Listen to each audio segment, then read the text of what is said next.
Okay, so this is the last one, and I just called it conflict collage.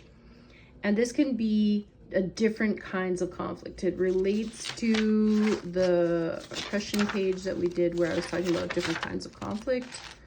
What was that? Yeah, okay.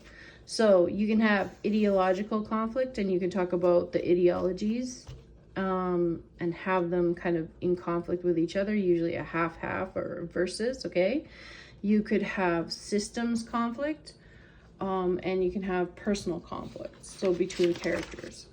With personal conflict, you can have internal conflict as well. So if I wanted to get all mushy about Mercy in the Briggs stories, then I could have, Adam versus Stefan, right? But I think it's more interesting for me to do a conflict between and do kind of like an underworld thing where there's the quote unquote normal, and I would pick the most basic looking people, right? And put basic knife. Like, she so wants badly to be just normal.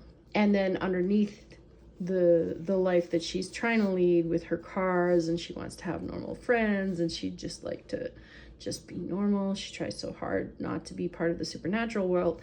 And then underneath there's the supernatural that she can't get away from, right? The conflict collage for Fairy the Farting Unicorn is pretty simple.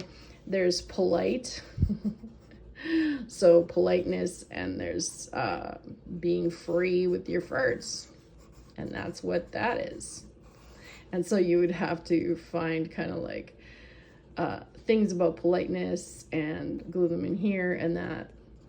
And then things about, being free to be yourself and put them in here. And that's it. That's how you do the globes. And I will give you guys some extra teaching on this if you need it. But again, this is a thing that is for your final assessment. You need to be able to come in and kind of like explain it, and it's going to help you review in order to do the final assessment where you compare your novel to something else that we have covered in class.